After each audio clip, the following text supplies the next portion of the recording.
At school, I was going through and I was pretty average. There was nothing too much going on. When the physics came in science, it wasn't my thing. I didn't sort of take a liking to it. I enjoyed biology. And then when the maths came, I was always in the middle run. Like I was never anything special. I could do the work coming through year 9 and 10.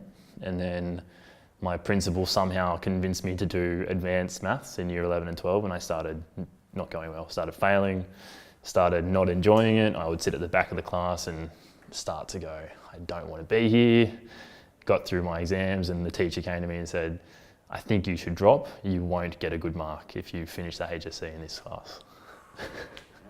So that was, and from there I took his advice and I dropped and I went back to the maths I was used to, your basic plug it in a calculator, it spits out the answer and that's it type of maths. Sort of annoyed that he was kind of calling me like not smart. He was calling me dumb to an extent, but I was also sort of grateful that he was truthful with me in his mind because I was tossing up with it. I wanted to do it because I didn't want to be seen as that guy that dropped, but at the same time I was pretty over being the bottom. I was the bottom and I was just over it. I haven't gone to uni beforehand. I was actually a garbage man before I came to uni, so I wasn't doing any academic jobs.